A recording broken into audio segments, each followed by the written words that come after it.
welcome to the Infinite Spark of Being podcast. My name is Keith Welsh. In this episode, I'm going to talk a little bit about, I don't want to say grace, but I want to say the necessity of difficulty, or maybe not even that. How about we just don't call it anything and we just get into it. Anyway, if you'd like to continue to support this effort of mine, you can do that at theinfinitesparkofbeing.com. There's a new art print store. I've recently taken down the apparel end of it. I'm changing a bunch of things as far as like who is printing and all that kind of stuff. Also, the books are there. The third book, I'm thinking of combining the first two books in with it and just making it one big book. I'd love to know your thoughts on that. So, DM me. And you all know that when you reach out, I will always reach out. I will always get back to you. How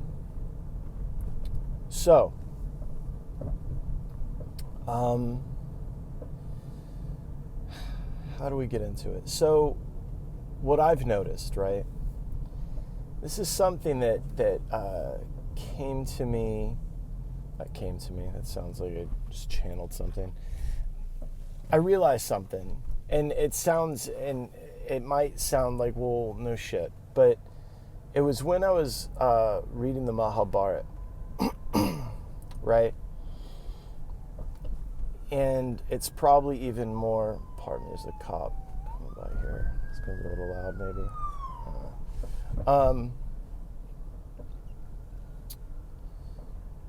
When you read the Ramayana, it's probably more apparent in the Ramayana. Actually, it's apparent in all of them. So there's this overarching thing that needs to happen. This good thing that needs to happen. The hero needs to defeat evil. But in order for the hero to be in the position to defeat the evil, like Ravana, for instance, in the Ramayana, for that to happen, actually, let's use the Ramayana for the whole thing. So, okay, all right. Ravana was very devoted yogi, and he did a lot of sadhana for Brahma. And Ravana, but the problem with Ravana is that he was a demon. He was a Rakshasa. And, in our culture, that's crazy, because, we all know yogis. If you're, over there doing a forward fold, you're probably a really good person. And you have the acai bowl to prove it. So Ravana was a demon. He was a yogi. He would do puja to Brahma. Puja is devotional ceremonies for those of you that maybe your idea of yoga is just, planks and things like that. So puja is devotional ceremonies. Those of you that are familiar with the occult, like those right-hand path kind of magical ceremonies are essentially puja. So he would do all this puja for Brahma. And Brahma is the aspect of God that, sorry, a lot of bumps here, that creates, okay? Brahma is the creation, and Vishnu is the part that's just the sustaining aspect of God, and then Shiva is the destructive aspect of God, or you could say the aspect of God that brings things to a close, that ends things. Brings it home. In the book Ocean, I wrote a little bit about, Brahma would be the ocean, Vishnu is the activity of the waves, Shiva breaks the wave and brings the wave home, but understand that at no point is that wave not the ocean. Okay. So, Ravana was this very talented yogi, very devoted yogi, and he had 10 heads, and he would offer one of his heads to Brahma every time he did puja. which is kind of a big deal if you're just lopping off your own heads. And Brahma was very impressed, and he offered him 2 boons, 2 promises. And in those boons, he actually, gave him his heads back. So, sorry, this is kind of a bit of a bumpy road, and it is a weekend, of course, so there's a lot of trafficy things. Also, you notice I'm trying a different orientation for the video so that maybe I can put some of this on Instagram. Anyway, so Ravana is very devoted. He's very devoted bhakti yogi. He does the proper puja and impresses Brahma. Brahma gives him 2 boons, a boon, just 1 boon, I think. Either way, his boon was that he would have power over heaven and hell and all of these godly-ish or otherworldly realms. But he didn't realize, to keep the story interesting, he didn't say anything about the humans or the animals, right? Because he saw them as just like, whatever. He had the gods way up here, which is interesting because in Buddhism, the gods aren't, like the god realms aren't necessarily good. Anyway, so Ravana is running amok, and all the gods get together and they're like, hey, this isn't working, like this is crazy, we got to stop this guy. But nobody can because of that boon. So Vishnu offers to take birth as an earthling to then destroy Ravana and take care of him. I'm skipping over a lot of the Ramayana, but I encourage you to read things like the Ramayana and the Bhagavad Gita and understand the allegory of these things and how important the allegory is and how much more enriching it becomes when you understand the allegory. So, in order for this good to happen, which would be Ram defeating Ravana, there has to be kind of some annoying underhanded shit that takes place. Like Mathura, one of the housekeepers or assistants to one of Ram's fathers, does some underhanded shady shit and gets Ram essentially exiled from the kingdom for 14 years. Well, if he hadn't been exiled from the kingdom, he wouldn't have been in the forest and he wouldn't have defeated Ravana. And had Sita, his wife, not been kidnapped by Ravana, again, he wouldn't have had a reason to engage Ravana. So it's this thing where you understand that, like, this is all important, right? That it's none of it's nothing. And often you don't know what's grace and what's just shit. And even if there is shit, like, is it shit or is it, I don't know. I'm not one of these people that tells you to embrace every horrible thing that happens to you. But maybe become curious about it, right? It's all something, right? Like none of it's nothing. And you have to have both, right? There have to be these, like, demonic presences in order to, push the story forward. I know that's weird to say, It's like I've mentioned it before, without, those evil forces in my life as a kid, I wouldn't be who I am right now, and who I am right now is somebody that I really like, What's fascinating, so in the Ramayana, what you find out at the end of the Ramayana is that Ravana knew that Ram was God. And the only way Ravana could get to God was to have God kill him. And then you look at the whole story and it's like, was that the plot all along? Is Ravana, because he was such a good yogi that he got that boon from Brahma. And in order to get back to God, because of his birth as a demon, he had to do all of this. It's very interesting to think about. The whole book is about, not the whole book, but a lot of it is about being reminded of your own divinity and your own ability.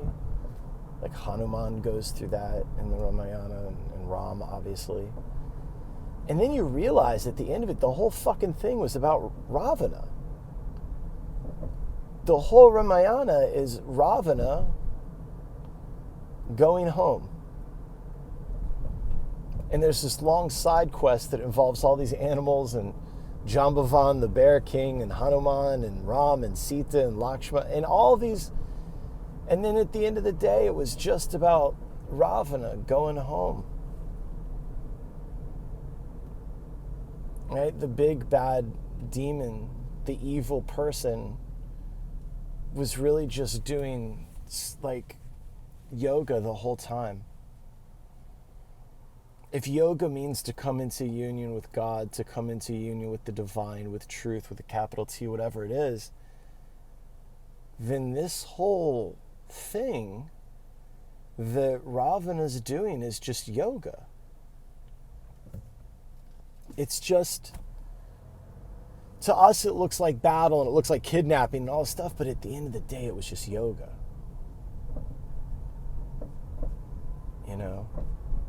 And then you look at something like my personal, what I believe is my personal route up the mountain, which is karma yoga. Just staying in service until you come into union, through your day-to-day stuff. You just do what you do, right? You obviously try to stay in some sort of service, but was he just doing karma yoga the whole time? I think about this a lot. I think about that. And then you think of all the stuff that happened, like Hanuman re-recognizing his yogic power, Ram learning of his true divinity, and all these things happening.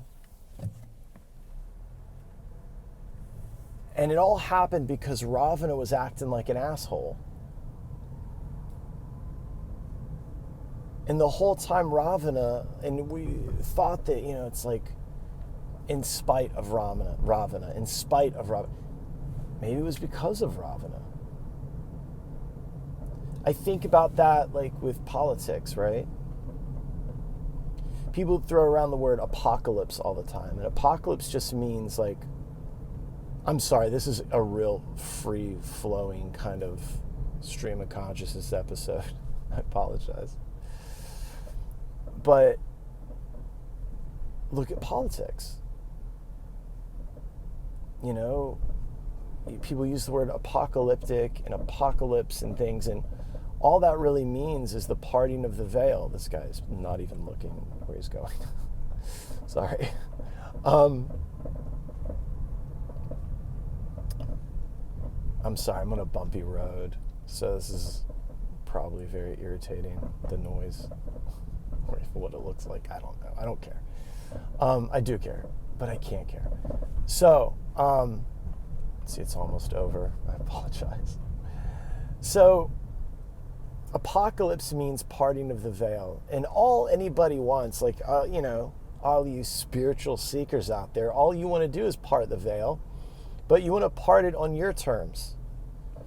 You want to be the one that parts the veil. You don't want Donald Trump to part it for you. I'm going to drag him into this. There's at least one of you right now that just rolled your eyes and said, oh, God. And I know who you are. But he made everyone crazy. He made everyone act nuts. At the same time, showed everyone how fucked up this actually can get. Is Trump the Ravana? in this story? Is Joe Biden the new Ravana in this story, in your story about the demon that takes over, the demon king, and da-da-da-da? You know? It's interesting to me. So I think about that a lot when I'm in those moments, like this week, for instance. Depression is always kind of in the wings somewhere. And this week I had a lot of negative patterns coming up. And I was like, wait a minute, you do this all the time. And you point your finger at all these horrible things. And then you have this breakthrough moment where, I'm talking to myself obviously, where you are elated because everything worked out. And then I always go this thing, I get down on my shit, everything works out, because it always does. And then, and I feel all this gratitude towards my practice and like my belief system and like everything. And then I feel this awesome feeling. So this week I was like, I'm just going to feel that. I'm going to sit and imagine that feeling that I get when everything just kind of either dissipates or works out or whatever the thing is. And I'm going to stay with that instead. I'm going to choose to act as if everything is fine. And act as if that good thing has already happened, that thing. And I did that. And then again, the events that always kind of fix things happened. Hold on a second. There's 2 motorcycles there. I wonder if any of you listen to this ride motorcycles. You should be more careful. You really should. You got to be careful. I realize it feels very free and liberating, and maybe you had no discernible identity of your own, so you bought this thing, and then suddenly you're a part of a group of people that all like the same object that you all purchased. But just settle down. You don't have to act crazy. So yeah, was Ravana just doing karma yoga the whole time? Was everyone in the Ramayana part of his ultimate puja? Let's see what time we got. You know what I mean? Because without Mathura, without Ravana, without the fuck was the magician? It didn't. If you're familiar with the story, but all of these people set this thing into motion. And on channel 1 or 2, you can say, without all of these bad players, then Ram wouldn't have even had the opportunity to destroy Ravana and free heaven. Okay? Then we go up another level. And without all of these bad players, Ravana wouldn't have gotten to go back to God. And then I take it a step further in my head, and I don't know if this is, I don't know, but in my opinion, and this is something Buddha discussed, that the God realms were just, the gods were just egotistical beings that were still trapped in samsara, right? So you got Brahma, so full of himself that since this demon did such a good job, he's going to give him this boon. Because the demon worshipped him so well. That's kind of crazy. But then does Brahma know that Ravana has to do this? That he has to give him this boon? It's crazy. It's so fucking cool when I think about it. And then you think about your own life. Like, how many times did pain and discomfort push you to the next thing? How often did that happen? Something bad happened and then something good happened later, and maybe you were too short-sighted or too narrow-minded to see that like they were completely related to each other. And then you step back and you see it, you're like, fuck, if this hadn't happened, this hadn't happened. And then at times you're in some real shit and you're like, you know what? Right now I'm not in a place where I'm going to try to like say, hey, something good happens from it. I get it. You know, I get it. It's crazy.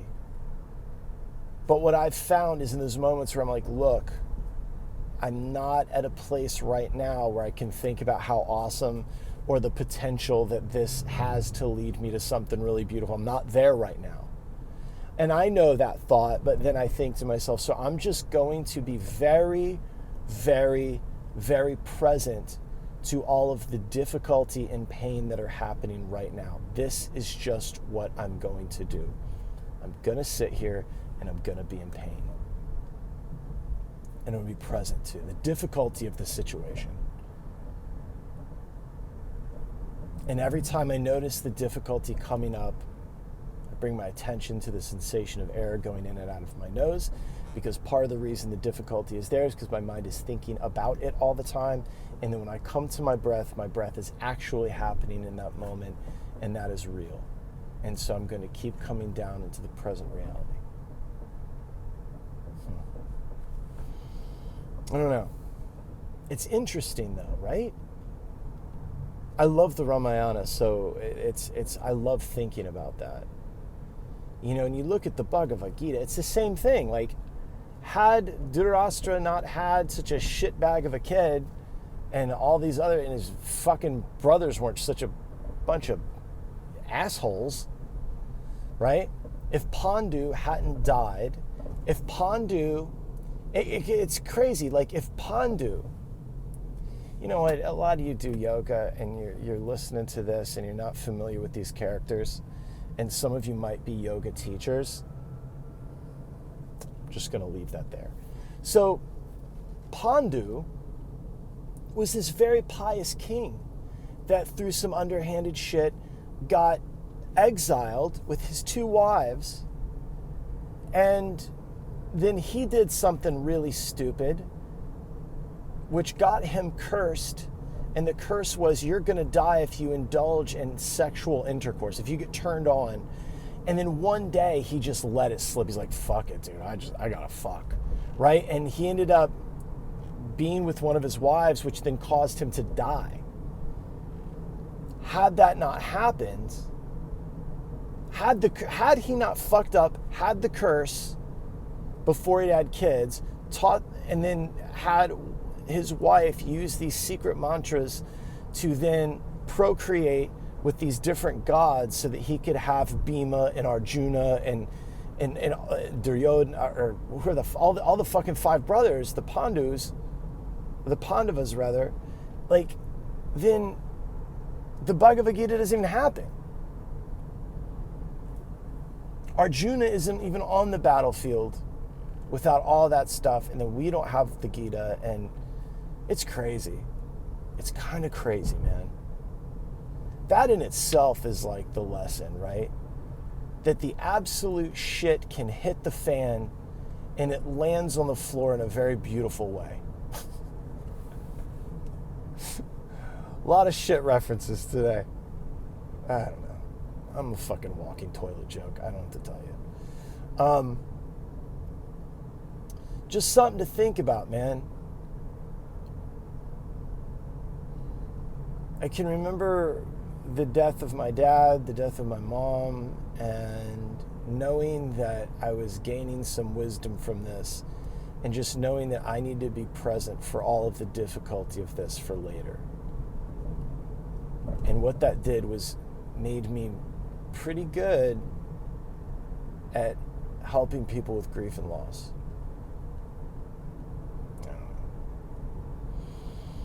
I think about it all the time, especially when beautiful people come into my life.